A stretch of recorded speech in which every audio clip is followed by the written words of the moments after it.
Salut à tous, c'est Julien Ponce et bienvenue pour un nouveau tuto sur Photoshop. Je vais vous apprendre à changer le blanc en n'importe quelle couleur. Donc si vous avez shooté sur un fond uni par exemple, vous allez voir comment on peut changer facilement la couleur du blanc. En tout cas mettre le blanc en couleur. C'est la photo que l'on va utiliser aujourd'hui, donc une photo prise en studio sur fond blanc. On verra aussi comment corriger, donc c'est une photo qui est issue d'une banque d'images. Évidemment qui a déjà été retouché et je vais être un peu honnête, pas super bien retouché, mais c'est pas grave, c'est vraiment une photo qui sert juste d'exemple pour ce tuto. Vous remarquerez que très probablement l'image avait été prise elle sur un fond vert, puisqu'on voit ici un retour de vert sur les cheveux et il y a une séparation de fréquence qui a été faite. La photo a été très lissée, mais bon, nous ce qui nous intéresse c'est d'avoir un support. On va envoyer ça dans Photoshop et on va garder le profil incorporé. Donc le but du jeu en fait c'est d'obtenir un masque évidemment. On n'a pas une fonction qui dit change le blanc en autre chose. Il n'y a pas un mode de fusion qui va colorier que le blanc. Outre que là en plus on ne voudrait pas colorier tous les blancs de la même façon et pas ceux du premier plan. Donc ça ne peut pas se faire avec une astuce en 2 secondes. On est obligé de faire un masque, mais il y a moyen de faire ça un peu plus intelligemment. Quand on va dans les couches, ici en bas à droite, on va essayer de trouver la couche qui a le plus de contraste pour avoir en fait le premier plan, c'est-à-dire le mannequin et les fleurs, vraiment différenciés du fond. Et en l'occurrence c'est la couche de bleu ici qui me présente ce meilleur contraste. Donc je vais la dupliquer et sur cette couche bleu copie je vais faire un outil niveau. Et le but du jeu c'est donc avoir une différence entre le premier plan et l'arrière-plan, et on voit ici que ça marche pas mal. Alors si on va trop loin on finit par faire des artefacts de compression, de solarisation sur le côté, donc on va essayer de pas trop éclater les contours et on va valider ici. Et je vais vous donner une astuce pour peindre ce qui manque.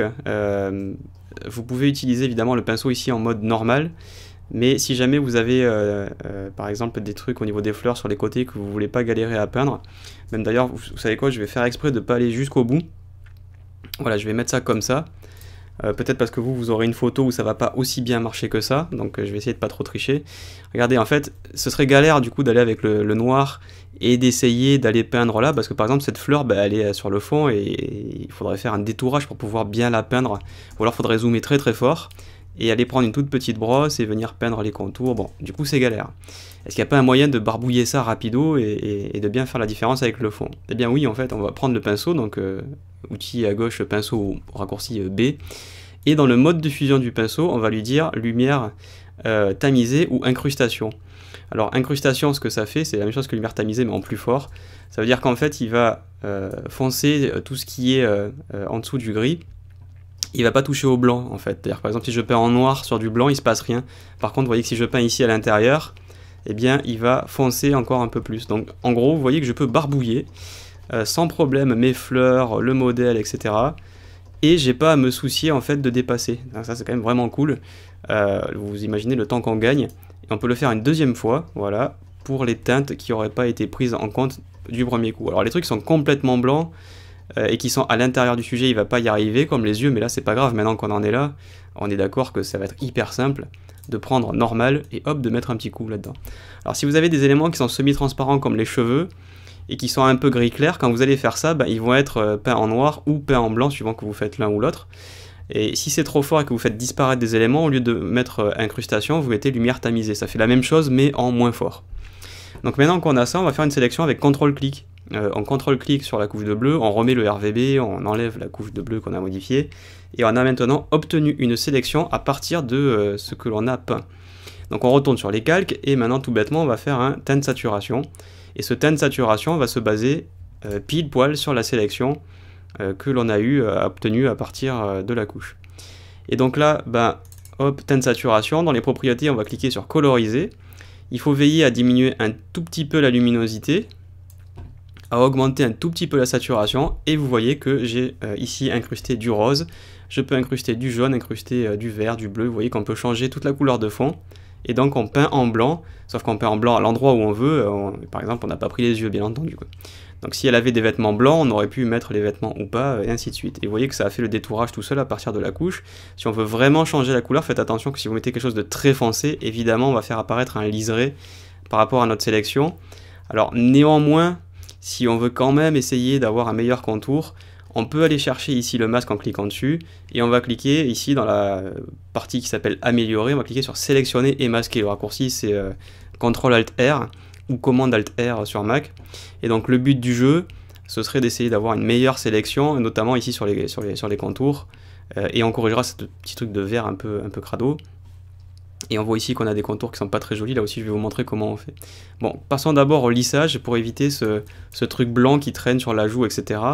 Ben, on va faire un lissage de 2 ou 3, un contour progressif autour de, je sais pas, 0,5, juste pour avoir déjà un lissage un petit peu plus prononcé, juste que ce soit un peu plus lissé sur les côtés, tout simplement, plutôt qu'un contour très dur où on va voir la marque blanche. Et ensuite, ben, on va faire un décalage de contour, c'est-à-dire qu'on va rentrer dans la sélection, vous voyez ici, on a plus 30%, pour pouvoir s'incruster un peu à l'intérieur de la sélection. On voit ici que j'ai quelques résidus, c'est pas grave, on va les corriger, et on le fera autant que nécessaire. Et on va incruster encore un peu pour rentrer à l'intérieur de la sélection. On dit de sortir sur le masque de fusion, là on est très fort, on est à 450%, donc clairement c'est pas très grave s'il en reste un tout petit peu. On va cliquer sur OK, et quand on va revenir à la taille, ici 100%, on va corriger les petites traces qui manquent, puisque sur notre masque d'origine, voilà, il y avait quelques résidus. Alors comment faire quand on a ce genre de choses? On se rend compte que ici malheureusement, il aurait mérité d'avoir il y a des choses qui n'étaient pas complètement noires, donc il reste des résidus. Alors vous pouvez faire là-dessus un niveau, donc CTRL-L, pareil, et vous voyez qu'il y a des résidus qui ne sont pas tout à fait noirs. Donc on peut dire au curseur de rentrer à l'intérieur, et donc ça devient complètement noir. Et vous voyez que ça suffit déjà à en enlever la majeure partie. Donc les trous qui sont à l'intérieur, un petit coup de niveau pour resserrer, et ça marche déjà beaucoup mieux. Donc on va cliquer sur OK, et ensuite, par exemple sur ces endroits-là, c'est l'inverse, c'est les blancs qui ne sont pas complètement blancs. Et vous voyez que voilà, les traces, on va faire rentrer les blancs à l'intérieur pour dire à ce qui est très clair mais qui n'est pas complètement blanc, de devenir complètement blanc. On refait alt-clic, et maintenant on n'aura plus de trous à l'intérieur. On aura toujours un liseré, donc on pourrait refaire un sélectionner et améliorer, mais on n'aura plus de problème. Alors là je suis dans un cas extrême où j'ai mis une couleur très foncée, c'est-à-dire je pars d'une photo sur fond blanc et je mets un truc très foncé derrière, donc il y a forcément un liseré blanc. Si je voulais le corriger, il faudrait vraiment que je rentre à l'intérieur de la sélection pour éviter toute contamination de lumière. En général cette technique vous allez l'utiliser pour rendre le fond. Vous n'allez pas faire le grand écart parce que déjà d'un point de vue lumière ça marche pas. La lumière qu'elle a ici sur le studio, elle baigne dans la lumière, c'est quelque chose qui est assez clair. Si le client vous demande d'avoir un vert foncé, il fallait pas faire cette photo, non. Mais on pourrait quand même essayer de s'en approcher, mais néanmoins je pense que vous allez plutôt vous approcher de quelque chose comme ça. Voilà, vous allez changer la couleur du blanc, voilà, peut-être le saturer un peu, et à partir de ça vous voyez que ça marche très bien. On peut maintenant changer la couleur du fond. Donc si on veut obtenir quelque chose qui marche bien avec cette photo, on le ferait plutôt comme ça. Et encore une fois, avec un petit coup de sélectionner et masquer, on va refaire encore un lissage et peut-être un contour progressif autour de 1 pixel, entre 0,7 et 0,8 par là. Et on va rentrer à l'intérieur. Et je vais essayer de voir si je peux pas obtenir un meilleur résultat, avec un contour progressif un peu plus fort peut-être. Je vais voir si le lissage, hop, quand je vais aller ici, voilà, il va faire une partie du travail. On a un liseré sur sa joue qui est à l'intérieur, donc qui est un reflet de lumière. Et ici, hop, on va valider, on aura lissé un petit peu mieux. Et il reste juste ce résultat que l'on trouve ici sur les cheveux. Et ça, on va créer un nouveau calque, on va le mettre en mode couleur. Et on va prendre une couleur autour des cheveux. Et on va peindre, hop, voilà, et vous voyez que ça me permet d'incruster la couleur qui est à côté, qui n'est pas le vert, voilà, qui est la couleur autour des cheveux. Alors ici ça dépasse un petit peu sur le fond, c'est pas grave. Ce qu'on peut faire, si vous l'incrustez en fait ici, ça va faire l'inverse. On va prendre la sélection de ce masque, et on a ici le résultat, et on pourrait masquer notre coup de pinceau. Donc on le masque avec Alt pour lui dire d'enlever, et hop, tac, on coupe au niveau de la sélection. Et ensuite, quand on dézoome, évidemment, on va se retrouver avec quelque chose d'un peu plus correct. Ok, donc si on regarde dans le calque de réglage, vous voyez que maintenant, on peut passer sur toutes les couleurs.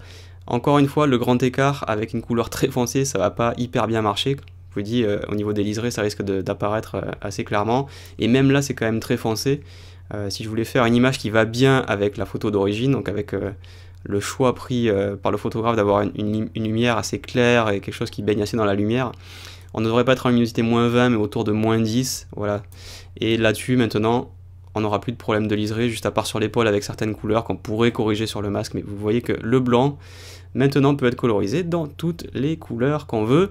On a pris voilà, quelques minutes à peine, et encore une fois que vous connaissez la méthode, et si vous n'avez pas à l'expliquer dans un tuto, que vous faites ça chez vous, ça se prend voilà, 3, 4, 5 minutes, en fonction de la complexité du sujet. Voilà, c'est une astuce que je voulais partager avec vous, notamment le petit passage sur les couches, qui est toujours très pratique pour obtenir des sélections et pour en faire des calques de réglage. Pour en savoir plus sur les calques de réglage, les sélections, les détourages et faire des trucs un peu plus complexes, n'hésitez pas à consulter ma formation complète à Photoshop CC 2017, dispo sur tuto.com. Vous avez le lien dans la description si vous regardez cette vidéo sur YouTube. Vous pouvez vous rendre sur tuto.com et dans le moteur de recherche, tapez Julien Ponce et vous tomberez automatiquement sur mon profil, et vous trouverez aussi cette formation directement sur la page d'accueil en général, puisqu'elle fait partie des formations les plus populaires. Et donc je remercie au passage toute l'audience de tuto.com pour la fidélité dont elle fait preuve à mon égard en ce qui concerne mes formations complètes. Si vous avez des questions, toujours pareil, les commentaires sur YouTube ou le salon d'entraide sur tuto, et je vous retrouve très bientôt pour une nouvelle formation sur Photoshop CC. Salut!